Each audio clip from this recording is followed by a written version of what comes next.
Bueno, en esta charla sobre el tejido adiposo, hablemos ahora de las adiposinas específicas del tejido adiposo. Las adiposinas específicas del tejido adiposo son la adiponectina, ¿sí? Sus características importantes es que es un gen que está en el cromosoma 3, en el brazo largo, en la banda 27. Codifica este gen para una proteína de 244 aminoácidos expresa en tejido adiposo. Posee una región semejante a colágena, comparte secuencia semejante con el factor C1A del complemento. Su secreción es estimulada por la insulina y por el PPAR gamma. Su mecanismo de acción de esta hormona que proviene o de esta adipocitocina que proviene del tejido adiposo actúa por medio de receptores AdipoR1 del músculo esquelético y AdipoR2 del hígado. En el músculo sus funciones es aumentar la sensibilidad a la insulina, aumenta la señal de fosforilación del receptor de la insulina, aumenta la captación de glucosa y estimula GLUT4, lo cual permite la entrada de glucosa a el tejido adiposo, por ejemplo, o al músculo. Favorece la oxidación o la quema de ácidos grasos, ¿verdad?, en términos vulgares. En hígado disminuye la gluconeogénesis. En el tejido adiposo regula de manera positiva la acción de la lipoproteína lipasa, lo que aumenta el catabolismo de las lipoproteínas. En el endotelio vascular inhibe la expresión de BCAM y CAM, activa la NOS, a la óxido nítrico sintetasa, e inhibe la activación del el NF-kappa beta por parte del tumor necrosis factor alfa. Esto se traduce todo esto en que disminuye la inflamación de los tejidos. Eso es lo que hace la adiponectina, ¿verdad? Por un lado, ¿sí? Los fármacos como la tiazolidinediona actúan sobre el PPAR gamma, el cual expresa la adiponectina, y esta adiponectina facilita la entrada de glucosa, rompe la resistencia a la insulina y por otro lado está en contra del aumento de ácidos grasos y de la resistencia a la insulina. Suprime la expresión de factores de crecimiento, inhibe la expresión del receptor scavenger receptor, que es de los macrófagos o células espumosas, ¿verdad? Cuando comen muchas partículas tipo LDL oxidadas, forman macrófagos espumosos. Se les llama células espumosas. Entonces la adiponectina es producida por el tejido adiposo, ¿sí?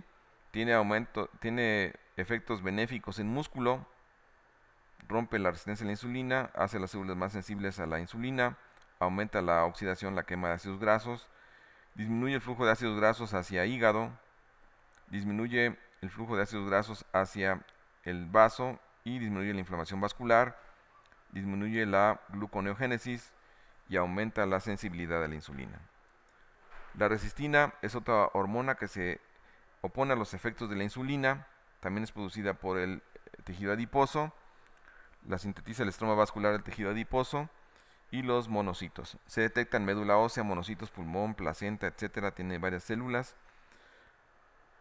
Sus concentraciones bajan en el ayuno y aumentan con la alimentación. La insulina suprime este gen de la resistina. La hiperglicemia estimula la expresión. El mecanismo de acción no se conoce muy bien. Hay correlación entre la inflamación, proteína C reactiva y las concentraciones de resistina.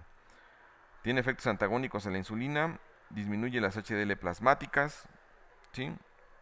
Disminuye la vasodilatación y disminuye el óxido nítrico, estimula la activación de las células musculares lisas y estimula la expresión de moléculas de adhesión. O sea, la resistina pues es una hormona que no es conveniente para la salud, ¿verdad? La dipsina es una proteína sérica, inicia semejante a, o se conoce como parte del complemento, es una vía alternativa del complemento, es producida por el tejido adiposo, se encuentra elevada en la obesidad. La leptina, esta hormona viene del tejido adiposo, se libera con la saciedad, el gen está localizado, se conoce como gen obeso porque fue caracterizado en ratones, está localizado en el cromosoma 7 del gen y en el cromosoma 6 del ratón, en el humano en el 7, en el ratón en el 6. Cuando se producen mutaciones en el gen obeso, los animales desarrollan un fenotipo obeso-obeso que son ratones gordos, o con obesidad, perdón. El gen posee 150 kilobases, 3 exones y 2 intrones. Su RNA mensajero también produce una proteína de 146 aminoácidos. Las mutaciones del gen obeso son muy raras en los humanos y los efectos desarrollan un cuadro de hiperfagia, obesidad mórbida e hipogonadismo. Los receptores para esta hormona del tejido adiposo se localizan además en el hipotálamo, en tejidos como el cerebro, riñones, pulmón, tejido adiposo, hígado, páncreas. El receptor soluble está relacionado con el transporte de la leptina en la sangre, ¿verdad? Y le ayuda a atravesar la barrera hematoencefálica. La unión de la leptina al receptor OB da lugar a la activación de señales intracelulares, aunque el receptor por sí no posee actividad enzimática, ¿verdad? Activa una vía de señalización de JAK, STAT. La leptina sobre las neuronas hipotalámicas. La leptina podría activar canales de potasio dependientes de calcio en el hipocampo, producida en los adipocitos, ya lo sabemos, se expresa en hipotálamo, hipófisis, placenta, músculo. La regulación de la expresión de las proteínas depende de depósitos grasos del organismo. Así los adipocitos de mayor tamaño producen más leptina. ¿Y cómo regula? El núcleo arqueado es el principal sitio de acción de la leptina en el hipotálamo.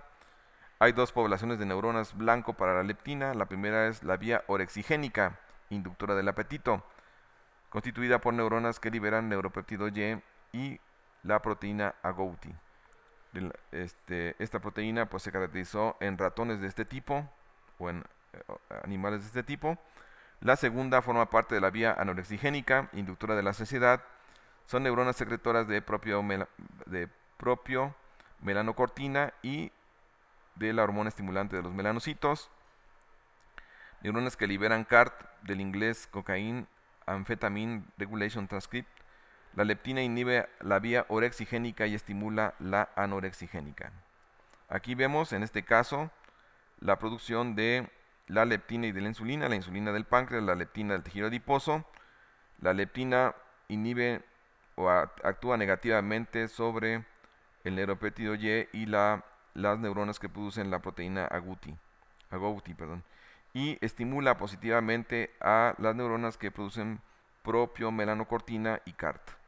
De esta forma estimula la saciedad e inhibe el hambre. La leptina también interactúa con otras poblaciones de células reguladoras del apetito, como son las neuronas que producen endocannabinoides, ¿sí? Y la leptina con la alimentación aumenta y con el ayuno hay un descenso de la producción de esta hormona. Los procesos infecciosos, así como algunas citocinas relacionadas, por ejemplo, el factor de necrosis tumoral y la interleucina 1, estimulan la síntesis de leptina, lo que puede conducir a la anorexia, lo cual explica que los pacientes hospitalarios, ¿verdad?, que están enfermos de cáncer o con una infección crónica, bajen de peso. Las catecolaminas disminuyen la expresión de la leptina por activación de receptores beta-adrenérgicos. La alimentación, la colecistocinina y la gastrina aumentan la leptina plasmática por medio de mecanismos que todavía no se conocen por completo. La leptina circula unida a varias proteínas plasmáticas. Ya hablábamos de un transportador de la leptina que posee la albúmina. Atraviesa la barrera hematoencefálica mediante un mecanismo de transporte asociado a un receptor, ¿sí? El administrar leptina es válido solo en pacientes con obesidad debido a deficiencia de la hormona, lo cual son muy raros en la medicina. Hay otras adipocitocinas no específicas del tejido adiposo, como son la interleucina 1, la interleucina 6, el tumor necrosis factor alfa y el inhibidor de activador de plasminógeno PAI. Hay prevalencia de sobrepeso y obesidad en poblaciones de mexicanos del transporte de pasajeros.